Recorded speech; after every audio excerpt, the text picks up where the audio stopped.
Did you know that all three of the original witnesses to the Book of Mormon were excommunicated from the church? Well, stay tuned to find out what happened to them, what happened to their testimonies, what did they become. That's next. Okay, so my name is Edwin Patterson, and I want to talk about the experience of the three witnesses, not so much what they went through to become witnesses, but what happened to them after that. Now, you may not know this. In 1838, Oliver Cowdery was excommunicated from the church. One day later, David Whitmer was excommunicated from the church. Now, if the anti-story is true, this is disastrous for Joseph, because Joseph was making this up. It was a con. And the two primary people were not getting kicked out of the church. Well, they're going to tell the truth. So what did become of them? What happened to them? Martin Harris. He was excommunicated from the church in 1837, a year before these other two men. So all three witnesses were not just leaving the church, things didn't work out, we're moving on. They had a council, they had charges, they had witnesses, and they were formally excommunicated from the church. When they left, they were not happy people. So what did they do? Did they deny Joseph Smith? They say, oh, this is a fraud? Not one of the three did that. So let's just kind of go through each and just what happened with them and what was their experience. So we'll start with Oliver Cowdery. So Oliver, obviously, was the translator or the writer of the translation of the Book of Mormon. He was very involved with the whole thing, kind of the point guy of all the three witnesses, the guy who was involved with everything. And he was excommunicated in 1838, 6 months before Joseph would go into the Liberty Jail. He left an unhappy man. He pondered, he stewed. He didn't like what had happened to him. He felt he was pushed out. But after 10 years, in 1848, his brother-in-law, who was married to his sister, who was active in the church, kept going to him. Oliver, you should come back. We miss you, we love you. We want you to fellowship with us. And so in 1848, Oliver Cowdery was rebaptized. Now, he was very excited by that. And he went to David Whitmer's home to tell him the good news. Now, that's 10 years have gone by. Oliver never denied the Book of Mormon, the translation, the truth of it. His testimony is found in the Book of Mormon in those 10 years. And when he came back, he started to tell anyone who would listen, the things that I saw are real. Now, sadly, Oliver was going to die just a few short months after that conversion. But I want to tell you what he said on his deathbed. So deathbed is very interesting. I'm down to it. Well, what am I going to say? What's real? And here's his last words.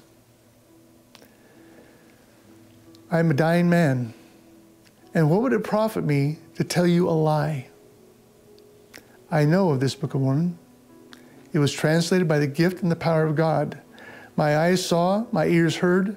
It was no dream, it was real.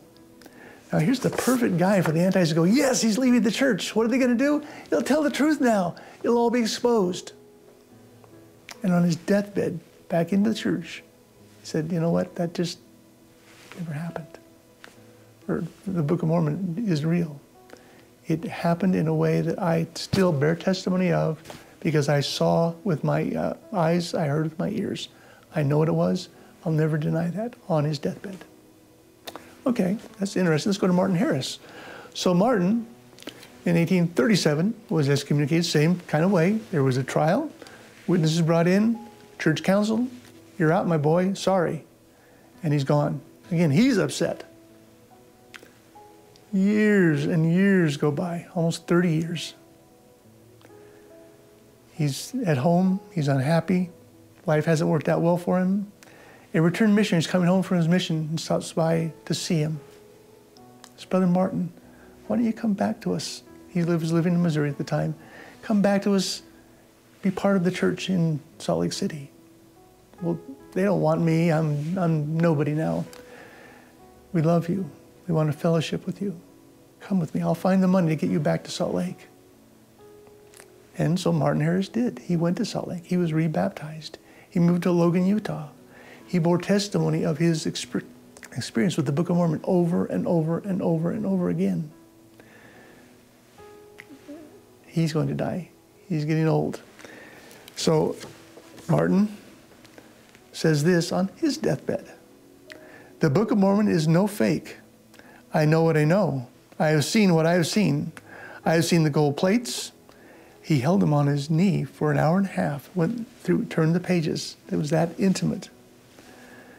And an angel said to me, appearing and testifying of the truth of the Book of Mormon, and I spend this testimony in my last breath. Interesting. Now we get down to the last guy, Peter Whitmer, again excommunicated along with Oliver Cowdery.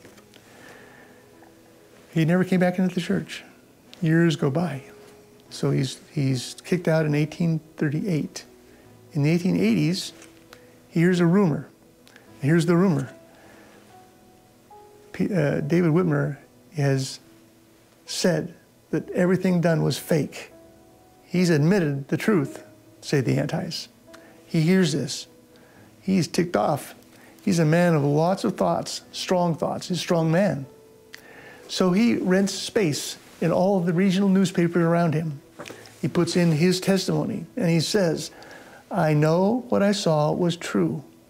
Some say I've denied it, but I never have denied it. I never will deny it. This is the truth. The Book of Mormon came from gold plates, translated by Joseph to Oliver. I saw it, I beheld it, and it is true. So all three of those men had every reason to turn Joseph in if he was a fake. Not one of them did. Either on their deathbed or in their old age, they reaffirmed this is a true book. That's worthy of contemplating versus what the antis had to say. Okay, the next video, we'll talk about the 8 witnesses, what went on with them. Thanks so much.